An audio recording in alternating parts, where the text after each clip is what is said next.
Oi, gente querida, mais uma vez eu estou aqui, eu sou o pastor Lamartine e tenho o prazer enorme de entrar na sua casa, no seu carro, onde quer que você esteja ouvindo essa mensagem.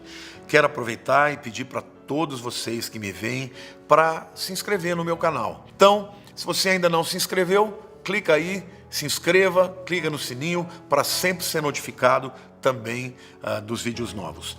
Por que eu acredito que a igreja não vai passar pela grande tribulação? Porque os textos que nós vemos do Novo Testamento, tirando o texto de Jesus, que fala mais para os judeus, eles mostram claramente que a igreja não passa. Por exemplo, lá em Apocalipse, capítulo 3, versículo 10, Jesus está falando com a igreja o seguinte: porque guardaste a palavra da minha perseverança, também eu te guardarei da hora da aprovação que há de vir sobre o mundo inteiro, para experimentar os que habitam sobre a terra. Venho sem demora, conserva o que tens, para que ninguém tome a tua coroa. Vejam como aqui Jesus está falando para a igreja que vai ser arrebatada. Ele está dizendo o seguinte: olha, eu te guardarei da hora. Ele não está dizendo guardar na hora, ele está dizendo guardar da hora. E na língua original, essa da hora, preposição grega, ek ou ex, é sempre de dentro para fora. Essa preposição, por exemplo, é a preposição que todas as línguas usam para expressar saída. Todas as palavras que começam com ex dão sempre a ideia de saída, de dentro para fora. Como, por exemplo, êxodo. Êxodo é saída, não é? Como, por exemplo, exit no inglês, saída. Expropriar, expatriar, tirar uma pessoa de uma pátria para outra pátria. Portanto, essa preposição significa de dentro para fora. Agora, que tribulação é essa? Aqui ele está deixando claro que não é uma tribulação pontual. Essa é a tribulação que há de vir sobre todo mundo. Olha o que o texto diz: porque guardaste a palavra da minha perseverança, também eu te guardarei da hora da provação, da tribulação que há de vir sobre o mundo inteiro. Aqui é a grande tribulação. Para quê? Para experimentar os que habitam sobre a terra.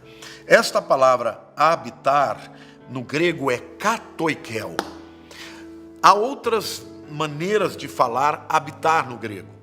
Por exemplo, oikel significa pernoitar no hotel. Mas katoikel significa fazer raízes. Então, é experimentar aquelas pessoas que pertencem a esse mundo, que têm raízes nesse mundo.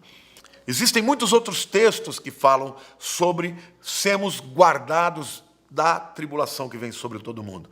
Lá em 1 Tessalonicenses capítulo 4, versículos 16 em diante, o texto diz assim: porquanto o Senhor mesmo, dada a sua palavra de ordem, ouvida a voz do arcanjo e ressoada a trombeta de Deus, descerá dos céus e os mortos em Cristo ressuscitarão primeiro. Depois nós os vivos, os que ficarmos, seremos arrebatados juntamente com eles, entre as nuvens, para o encontro do Senhor nos ares, e assim estaremos para sempre com o Senhor. Consolai-vos, pois, uns aos outros com estas palavras. Irmãos, relativamente aos tempos e às épocas, não há necessidade que eu vos escreva, pois vós mesmos estáis inteirados com precisão de que o dia do Senhor vem como ladrão da noite. Queridos, o ladrão da noite ninguém espera, e ele rouba e ninguém vê. O arrebatamento será como o ladrão da noite. A segunda vinda, todo olho verá. Aí ele diz assim: quando andarem dizendo paz e segurança, eis que lhes sobrevirá repentina destruição, como vem as dores de parto, e que está para dar à luz, e de nenhum modo escaparão. Está falando aqui já para os que vão ficar na tribulação. Mas vós, irmãos, não estáis em trevas, para que este dia como ladrão vos apanhe de surpresa. Porque vós todos sois filhos da luz e filhos do dia, não somos filhos da noite nem das trevas. Assim, pois, não durmamos como os demais. Pelo contrário, vigiemos e sejamos sóbrios. Ora, Os que dormem, dormem de noite, e os que se embriagam, é de noite que se embriagam. Nós, porém, somos do dia. Sejamos sóbrios, revestindo-nos da couraça da fé e do amor e tomando como capacete a esperança da salvação. E aí vem o texto que nos garante, porque Deus não nos destinou para a ira. A grande tribulação, irmãos, vai ser um tempo de ira.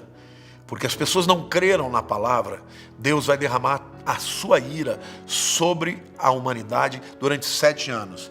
O apóstolo Paulo está dizendo o seguinte, olha, o arrebatamento vem, e ele vem como um ladrão. Ninguém vai ver Jesus. Ele simplesmente vai fazer desaparecer uma infinidade de pessoas. Sumiu de uma hora para outra. E aí então começa o tempo da ira. Aí ele diz assim, mas vocês não foram destinados para a ira. Porque eles estão dormindo, vocês estão acordados, vocês estão vigiando. Sejam sóbrios, vigiem. Porque quando o Senhor vier, você tem que estar vigiando, tem que estar sendo fiel a Deus, vivendo com o Senhor, cumprindo a sua palavra. Agora, quando a igreja for arrebatada com o Senhor nos ares, diferentemente da segunda vinda em que ele aparece nos ares, mas desce no Monte das Oliveiras, pisa na terra para julgar as nações, o arrebatamento é o encontro nos ares, e a igreja sobe. Na segunda vinda Jesus desce, mas o texto é claro, ele nos guardará da hora da tribulação. Por quê? Porque nós que cremos não fomos destinados para a ira. A grande tribulação será uma última oportunidade que Deus dará, principalmente para o povo de Israel, que vai se converter em massa, mas também com uma grande massa de gentios. Então, meu querido, se você crê diferente de mim, deixa eu dizer uma coisa aqui.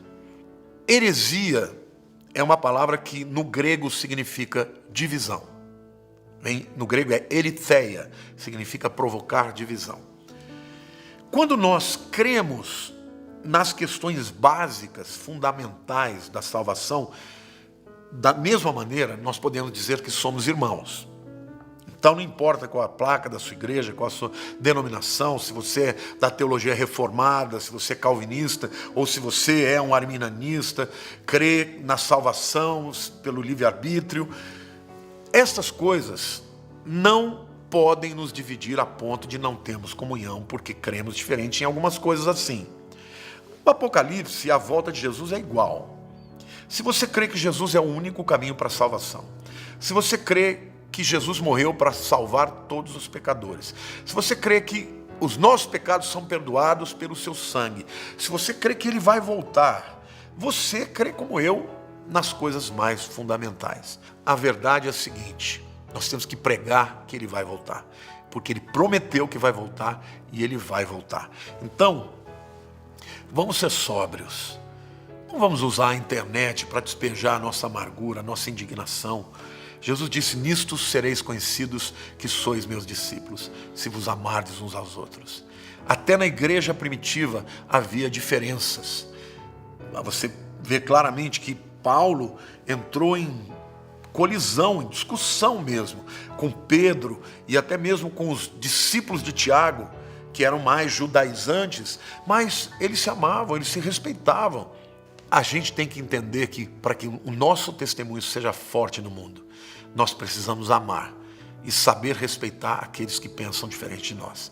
Tá bom? Que você tenha sido elucidado e você tenha entendido a razão porque a gente pode falar e deve falar sobre esse período, mesmo crendo que nós não passaremos por ele. Tá bom? Se você tem curtido as mensagens, por favor, compartilhe, seja um canal de bênçãos para que outras pessoas sejam instruídas e abençoadas. Amo você, um beijo grande no teu coração, Deus te abençoe.